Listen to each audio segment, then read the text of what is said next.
The driveway hadn't been shoveled in 3 days. I stood there in the February cold, my breath making clouds in the air, staring at the for sale sign half buried in snow at the edge of the lawn. My brother's truck was parked on the street, engine running. He hadn't even turned it off. He rolled down the window. "I texted you we were coming by to meet the realtor." I was still in my pajamas. It was 7 in the morning. "You said Thursday," I told him. "It is Thursday." I looked at the sign again, at the house behind it, the house I'd lived in for 16 years while he built his life 2 provinces away. "Right," I said. He pulled into the driveway, snow crunching under his tires, and got out without looking at me. That was the moment I understood. This was already decided. My name is Lauren Hastings. I'm 39 years old.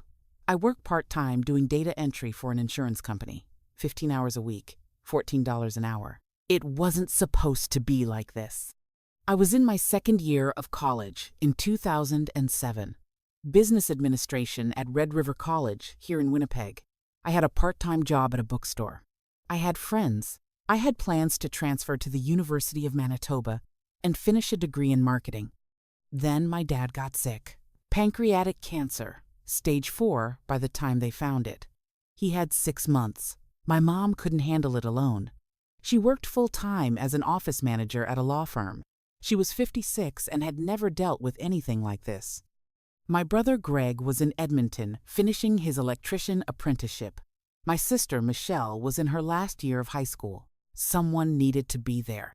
"Just until Dad's gone," my mom said. "Then things can go back to normal."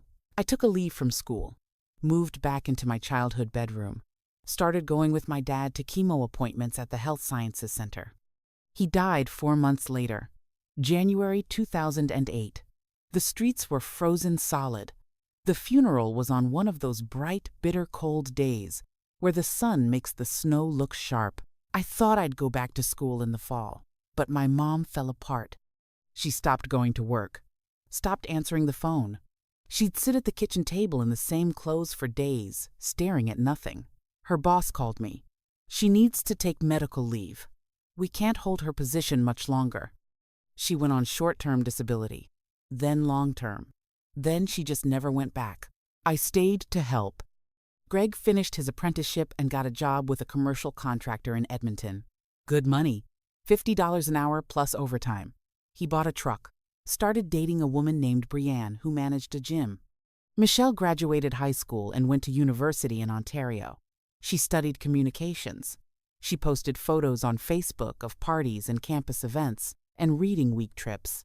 I stayed in Winnipeg and made sure my mom ate. By 2010, she was on antidepressants. They helped, but not enough. She couldn't manage the house alone, couldn't keep track of bills. She'd forget to eat if I wasn't there. I got a job doing admin work at a clinic, part-time, mornings only, 20 hours a week. It paid enough to cover my phone and groceries, but not enough to move out. I kept thinking things would change, that my mom would get better, that I'd eventually get back to school. But the years kept passing. Greg got married in 2013. Big wedding at a lake resort outside Edmonton. I flew out for it. I wore a dress I'd borrowed from a friend because I couldn't afford a new one. At the reception, Greg's friends talked about promotions and new trucks and vacations in Mexico. I smiled and nodded and flew home the next day.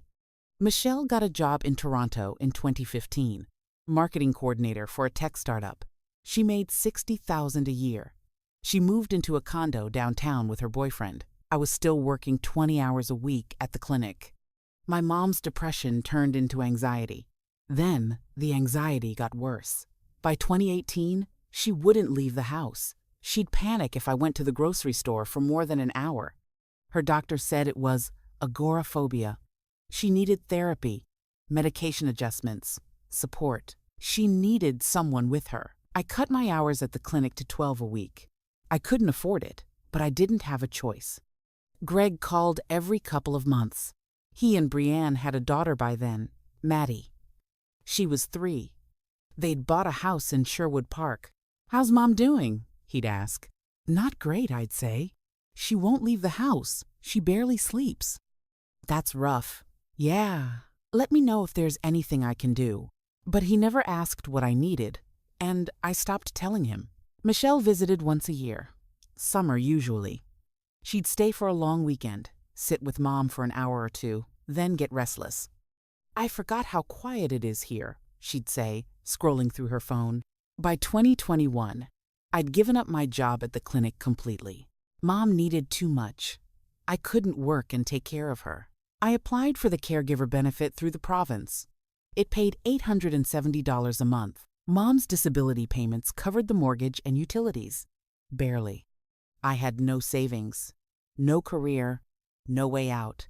I was 36 years old, and I had nothing. One night in December 2022, Greg called. It was late. I was doing dishes. "Brianne and I were talking," he said. "Maybe it's time to look at other options for Mom." "What kind of options?" "Like a care facility. Somewhere with professionals. You've been doing this for so long. It's not fair to you." I turned off the tap. She doesn't want that. I know, but maybe it's not about what she wants anymore. Maybe it's about what's realistic. I can handle it. "Lauren, you don't have a life. You're almost 40. You should be doing something for yourself." I wanted to laugh. He was saying this like he cared, like he'd thought about my life at all. "I'm fine," I said. "If you change your mind, we can look into places." Brianne's mom was in a really nice one before she passed. I hung up before he could say anything else. Mom died in November 2024. She was 73. It was early in the morning. I found her in bed. She looked peaceful. The funeral was small. Greg flew in with Brianne and Maddie. Michelle came from Toronto with her fiancé. They stayed for 4 days. The morning after the funeral, we sat in the living room. The heat was on, but the house still felt cold. Outside, fresh snow covered the front yard. Greg had printed out copies of the will. He handed one to me and one to Michelle. Everything was split 3 ways. The house, Mom's savings, a small RRSP. The house was worth $390,000. Split 3 ways, that was $130,000 each. Her savings and RRSP totaled $42,000. Split 3 ways, $14,000 each. I'd get $144,000. So would Greg. So would Michelle. Greg cleared his throat. I talked to a realtor before I flew in. She said we should list soon. Market's strong right now. I looked at him. "I live here." "I know, but you'll have your share. You can get an apartment." "I've lived here for 16 years, Greg." "Right, but it's not really yours, Lauren. It was Mom's. Now it belongs to all of us." Michelle nodded. "We can't just leave it empty." "It's not empty," I said. "I'm here." Greg sighed. "Look, we're not trying to kick you out, but we all inherit equally. That's how it works. Equal." I stared at the word on the page in front of me. "I gave up 16 years," I said quietly. "I gave up school. I gave up a career. I stayed here while you both built your lives." "And we're grateful," Michelle said. "Really. But Lauren, that was your choice. No one asked you to do that. Your choice." I'd heard those words before. From Greg when I couldn't afford to visit. From Michelle when I missed her engagement party. From Mom's old friends who'd say how lucky she was. Your choice. "I didn't choose this because I wanted to," I said. "I did it because someone had to." Greg looked uncomfortable. We both had careers, families. We couldn't just drop everything. "And I could?" "You were already here," Michelle said. It made sense. I stared at her. She genuinely believed it. "When do you want me out?" I asked. "We're not kicking you out," Greg said. "Just, we need to list. Maybe by spring?" I nodded. They left 2 days later. Back to Edmonton. Back to Toronto. I stayed in the quiet house and started packing. I looked at apartments online. 1-bedroom places I could afford were small, old buildings, far from anything. With my share of the inheritance, I could pay rent for maybe 2 years. After that, I didn't know. I had no resume, no references, no recent work experience. I applied for jobs anyway. reception, admin, retail. One manager looked at my application and frowned. You haven't worked full-time in over a decade? I was a caregiver, I said. She nodded politely. We'll let you know. She didn't.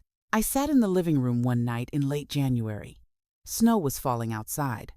The realtor had scheduled the first showing for next week. I thought about everything I'd given. The degree I never finished. The friends who'd stopped calling. The life I'd paused and then lost. And I thought about Greg's words. Michelle's words. Your choice.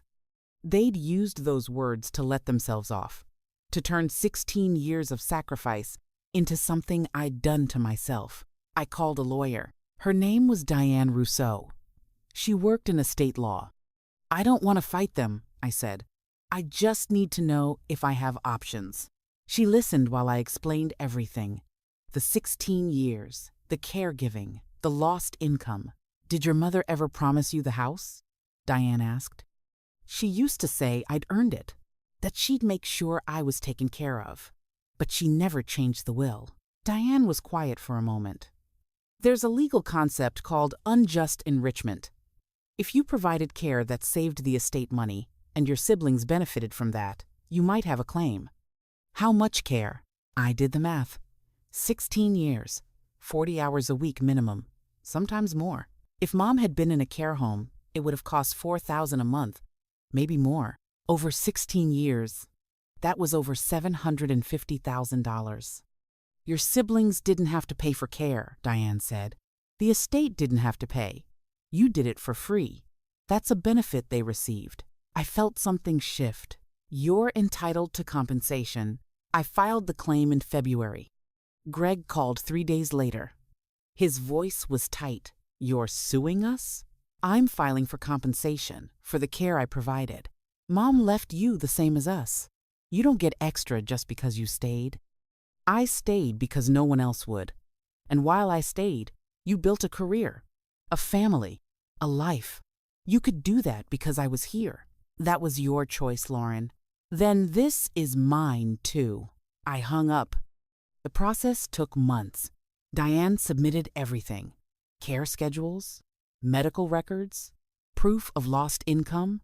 Greg and Michelle hired a lawyer. They argued I'd lived rent-free. Diane pointed out I'd had no income, no ability to save, no future. We settled in June. The house sold for $405,000. After fees and legal costs, there was $367,000 left. I received $210,000. Greg and Michelle split the rest. It wasn't perfect, but it was something. I moved into a small apartment in Wolseley in July. 1 bedroom, quiet street. I could walk to the river. I enrolled in an online certificate program, bookkeeping, something I could build on. Greg hasn't called. Michelle sent one email asking if I was satisfied now. I didn't answer. I'm not satisfied. Not yet. But I'm starting over. And I learned something. Sacrifice only matters if it's valued. If it's dismissed as your choice, it's not love. It's just convenient. My family thought splitting everything equally was fair. But fairness isn't about the same dollar amount. It's about the same cost. And I'd paid far more than either of them ever would.